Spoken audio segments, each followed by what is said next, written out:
त्यामध्ये सूत सूत महाभाग धन्यत्वं परमार्थिवम्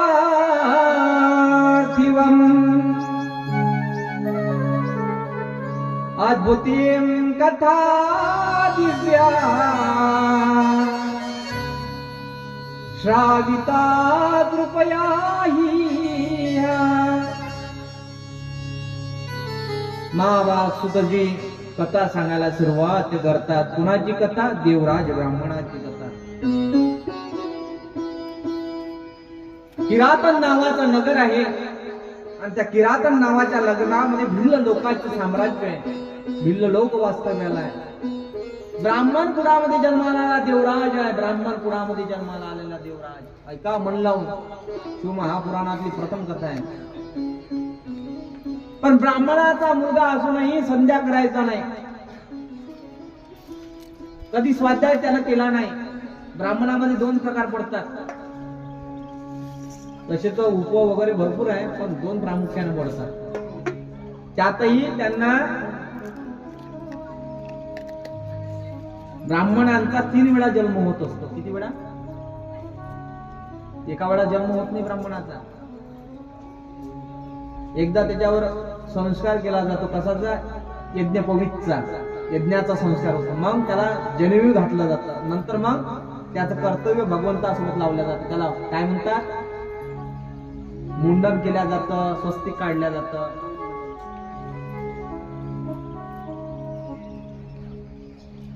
जानू घातल्यानंतर त्याचा जन्म होतो. यज्ञ यागामधून जन्म होतो. आणि नंतर खरा ब्राह्मण कोण? जो संध्या करत असेल, स्वाध्याय करत असेल. विरिकाल संध्या सांगितली आपल्या शास्त्रामध्ये. सकाळी उठल्यानंतर संध्या आहे. हातात मंजन घेतलं तर संध्या आहे. महाराज आम्हाला तर काहीच माहित नाही. कसं करावं आता? विषयांची अंगी दुर्जनाची विष सर्वांगी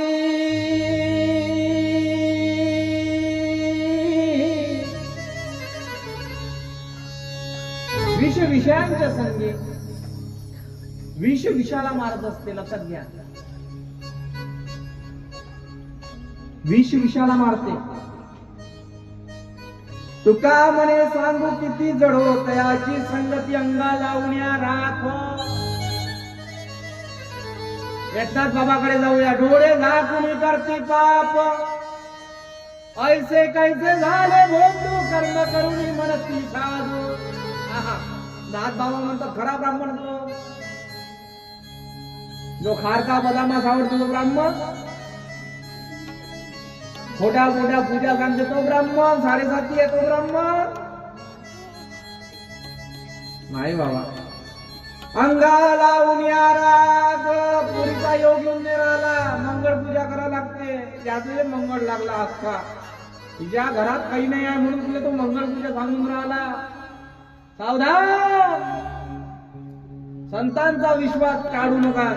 शिवमहापुराण आपल्याला सांगते बेलपत्र ठेवा शिवलिंगावर. ते बेलपत्र घरी आणा. त्याचं चूर्ण बनवा. चूर्ण बनवल्यानंतर ते सेवन करा. कोणत्याच प्रकारची मंगळबाधा होणार नाही. शास्त्र आपल्याला सांगते. ऐसे कैसे झाले भोंदू कर्म करुणी म्हणती साधू. श्राद्ध कर्म करावं लागतं. छत्री पाहिजे, बूट पाहिजे, अंडरवेअर पाहिजे. लावणारा असला तर पावती पाहिजे. मागणं त्याने मागतो. ऐसे कैसे झाले भोंदू कर्म करुणी म्हणती साधू. सावधान. थोड्या भाविकांच्या श्रद्धेचा उपयोग तुम्ही अंधश्रद्धेकडे नेताय. सावधान. 28 नरकामधून तुम्हाला एक तरी नरकवास घडेल. या भाविक भक्तांचं तुम्ही मन दुखवत असाल तर त्याच्यावरची श्रद्धा ठेवून ठेवू नका. ज्या मुलीचा विवाह होत नसेल 3 गोष्टी कराव्या. काय करावं महाराज? छत्री आणावी एक, बर, दुसरी चप्पल आणावी 2 आणि पांढरं वस्त्र आणावं 3, बस. हनुमानजीच्या मंदिरात दाखवून द्यावं पहिले, ते घरी आणावा आणि महार समाजाचा व्यक्ती म्हणजे मांग समाजाचा व्यक्ती त्याला पाहावं आणि त्याला दान करून द्यावं. 3 महिन्याच्या आत मुलीचा विवाह झाला नाही तर मला सांगा, ऐसे कैसे झाले गोंधू, कर्म करुणी म्हणती साधू. हे सांगतात ते. पण छत्री मग ते मुलाने घ्यायला होते, बूट आपल्या पायात घालायला होते, धोतर घालायला होते. दान होत नाही. कलियुगामध्ये दानाचं महत्व भरपूर आहे.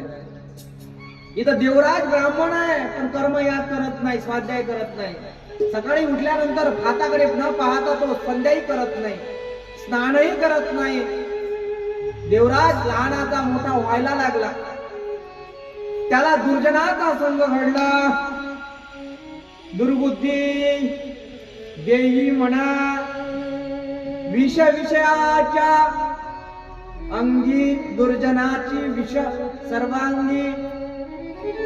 दुर्जन व्यक्तीच्या सापाच्या तोंडातच विष असते, दातातच विष असते, पण दुर्जनाच्या अंगामध्ये विष असते. सावधान, सावध राहा. किती काही चांगला दिसत असेल, चांगला मेकअप करून आला असेल तर त्याच्या मोहाला पडू नका. गोड बोलणारे लोकांपासून सावधान राहा. खारट तिखट बोलणारा असेल त्याला जवळ करा. तू ऐकलं नाही तरी चालते. आता मोठी म्हणलं आता संपलं. तरुणांकरिता सांगून राहिलं कसं जगावं, कसं मरावं. हसत जगावे, हसत मरावे. भाष्य आहे महाराज. प्रेम करत राहा, प्रेमाशिवाय पर्याय नाही. संतांवर प्रेम कराल तर ते तुम्हाला देतील. उंच डोंगरावर जा, उडी मारा असं नाही म्हणणार मी. आवाज द्या फक्त, प्रतिध्वनी वापस येतील. ते स्पंदन तुम्हाला ऐकायला येतील. तुम्ही राम म्हणाल तर राम म्हणेल तो काय म्हणेल? हवेच्या दिशेनं. हवेच्या दिशेनं जर तुम्ही राम म्हटलं तर राम निघेल. झुकला तर ती चुकी तुमच्या अंगावर येईल वापस. लक्षात घ्या. सांगायचं तात्पर्य हा देवराज वाईट वृत्तीचा होता.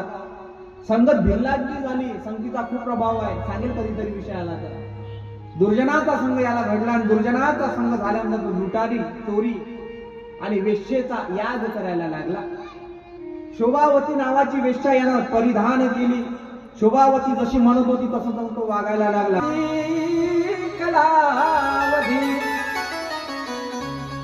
दुष्ट चरित्र पाहणं, दुर्बुद्धी, उद्विक होणं, चिंतातूर राहणं हे दरिद्री व्यक्तीचे लक्षण आहे. सदैव व्यसन नसले म्हणजे तो चांगला असं नाही. तो डोक्यानं दरिद्री नसला पाहिजे.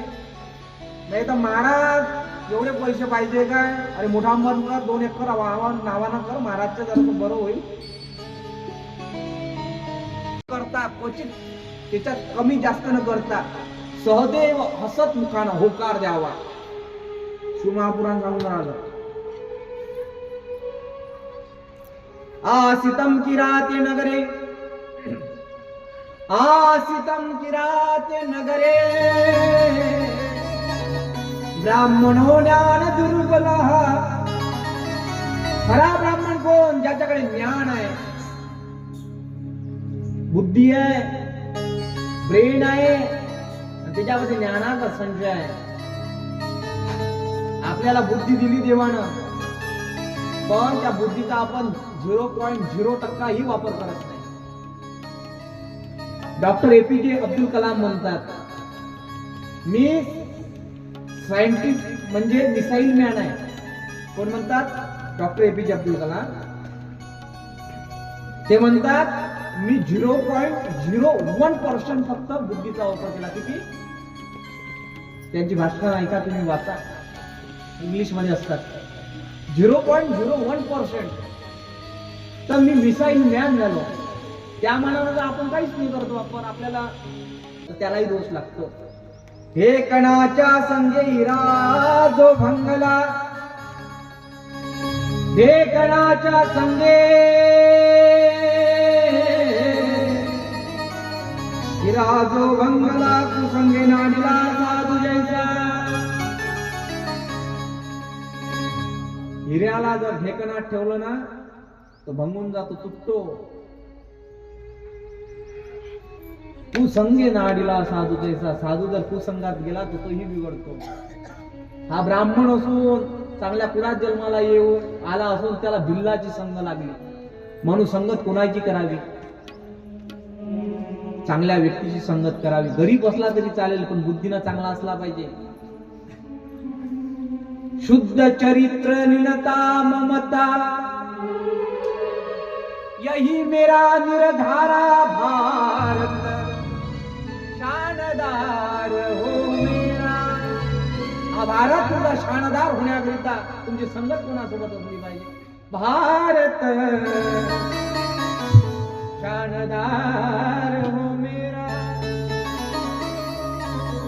हा शानदार झाला पाहिजे. संगतीचा प्रभाव, संगतीचा प्रभाव जडला. वेश्या शोभावती सोबत तो संग करायला लागला. शोभावती जशी म्हणे तसं ऐकायला लागला. आता असा व्यवहार करून त्या ब्राह्मणाला वाळीत टाकलं त्या गावच्या लोकांनी. ऐकून राहिले तुम्ही सर्वजण? वाळीत टाकलं. जुने जाऊ द्या मरणा लागुनी, जाळून केव्हा पूर्ण टाका, सडत नाही का ठाई ठाका. द्यायला लागला. मात्रा पिता तथा पत्न्या वारितोपी पुन्हा पुन्हा.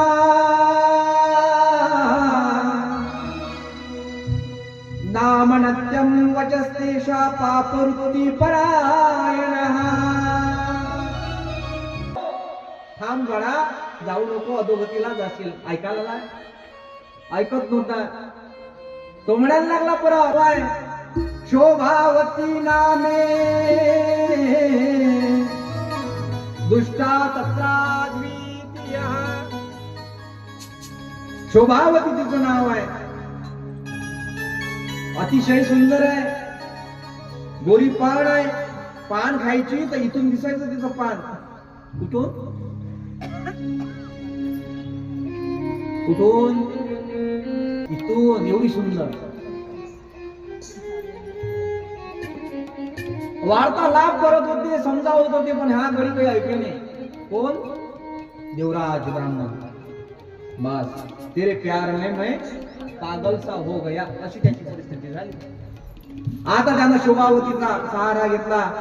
त्याला वाडीत टाकण्यात आलं गावच्या लोकांनी. माता पित्याला यानं काय केलं? मारलं. बायकोचाही खून. संग करायला लागला. भोगाच्या पायी तो विरह झाला. भोगामध्ये तृप्त झाला. अतृप्तता त्याच्या मनामध्ये होती, पण तृप्त व्हावी अशी इच्छा असून सुद्धा तो पुन्हा पुन्हा भोग करायला लागला. शोभावतीनं ते पाहिलं. पाहिल्यानंतर म्हणायला लागली शोभावती, आता तुम्ही मला धन आणून द्या, धन. म्हणून शोभावतीच्या सांगण्यावरून तो चोरी करायला लागला.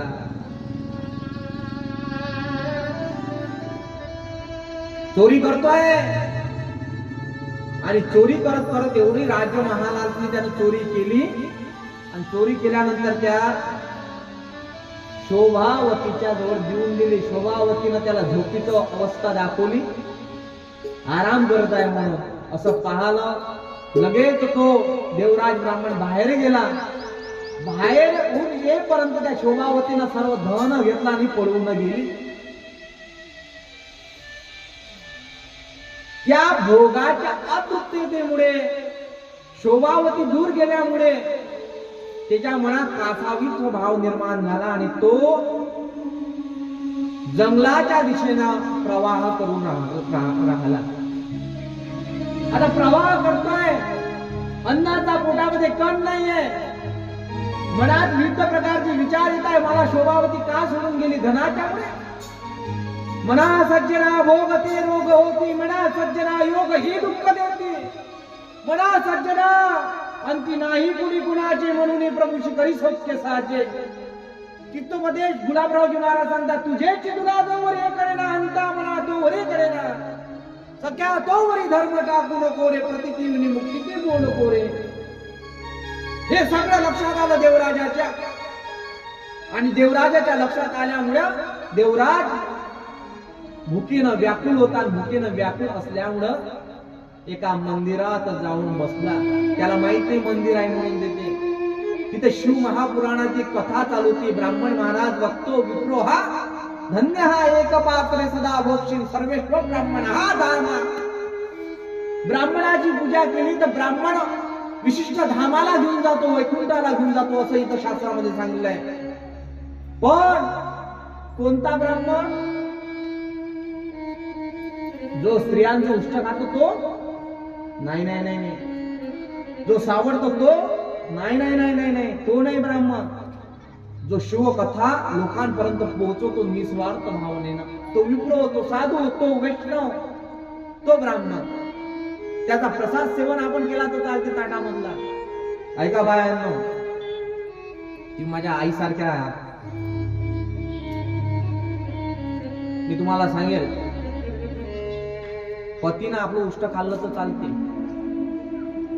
पतीच्या ताटामध्ये स्त्रीनं भोजन करू नये. पतीच्या ताटामध्ये एकत्र भोजन करू नये. अध्याय क्रमांक 2 इथे दिलेला आहे. महाराज म्हणायला लागले, तो ब्राह्मण एका ताटामध्ये जेवण करायचा. कोणासोबत? शुभावतीच्या म्हणजे वेश्येसोबत एका ताटामध्ये. म्हणून पुरुषाच्या त्या ताटामध्ये स्त्रियांनी भोजन करू नये. का? तर पुण्याचा क्षय होतो तुमच्या. आणि आपलं उष्ट पतीला देऊ नये. आता लग्नात तर बापा एकामेकाच्या तोंडातलं देते नाही. पतीच्या ताटामधलं खाऊ नये. पतीनं जर घास भरवला तो चालेल, लक्षात घ्या मी काय बोललो. पण पतीच्या ताटामध्ये एकत्र आणि आपलं उष्ट त्याला देऊ नये. पिंट्याचे बाबा एवढीशी तो भाजी राहिली, घ्या ना. सकाळी भरीत केलं होतं, थोडस मी खाल्लं. सांगायचं तात्विक करते एवढाच. काळ बदलला, गोष्ट बदलली. शोभावतीचा संग केला होता आणि संघामध्ये त्यानं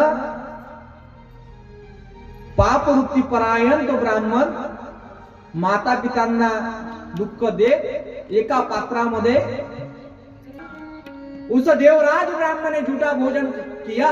प्रमाण क्या है महाराज जी? एक पात्रे सदा भोक्षितम से देशो ब्राह्मणा धामहा. त्या ब्राह्मणाच्या धामामध्ये घरामध्ये तो एकामेकासोबत एका ताटामध्ये जेवत होता. चुकीचं आहे. ओलांडलेलं अन्न खाऊ नये. आई, ओलांडलेलं अन्न खाऊ नये. गडबडीत काही काही बाया पाणी देताना ताटी ओलांडतात ना. स्त्रीचे 3 अंग आहेत. ती चंद्रमुखी आहे, ती सूर्यमुखी आहे आणि तिसरी ती ज्वालामुखी आहे. तिचे रंग बदलत राहते. गिरगिटची जैसी आहे स्त्री. बरं, लग्नाच्या आधी ते थंडगार वाटते. कशी? चंद्रमुखी. चंद्र कसा आहे? थंडा थंडा, हवा हवासा. तुझ्या न माझ्या बेटीसाठी थंडगार वाटते तिला, मजेशीर वाटते त्याला. हॅलो, काय करत आहे? हा, जेवली? बरं बरं. कशाची भाजी केली? हा, ते वांग्यामध्ये वटाणे टाकले असते तर फारच झालं. हो का? बरं बरं बरं. असं चालते. चंद्रमुखी, त्याला हवं असं वाटते.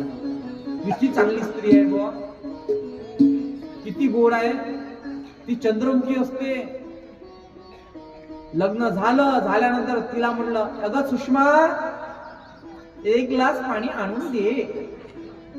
लगेच पाणी घेऊन येते ते. अहो घ्या ना पाणी. पाणी प्या ना, हळू प्या, बसून प्या. बसून प्या ना. बसून पाणी म्हटलं की बसून जा. तुलाच बसा लागते आता. तिनं म्हटलं बसवलं की बसला. मग एक लेकरू झालं समजा 12-2 वर्षानं. आणि झाल्यानंतर लगेच सूर्यमुखी बनते. सूर्यमुखी बनली की तो ऑफिस मधून आल्यानंतर म्हटलं, सुषमा पाणी दे ग. माठावर लावताय, घ्या हाताने म्हणजे तिथं बाळ्यामध्ये वाटलं. घसरलं मार्केट. आता मुलगा मोठा झाला, लगेच सुषमाचा गेअर 5वा टाकला न्यूटनचा. लगेच म्हणायला लागले, ते सूर्यमुखी होते, अगं पाणी तपलं का? यानं म्हटलं, पाणी तपलं का? ते आवाज देत नाही. आता दुसरा आवाज येते, पाणी तपलं का? अजिबात देत नाही. तिसरा आवाज आहे, पाणी तपलं का ग? लगेच ते तोंडाजवळ येते, नाही तपलं म्हणते. नाही, मी थंड घेतो, मग नाही तपलं थंड घेतो. सांगायचं तात्विक अर्थ, तुझ्या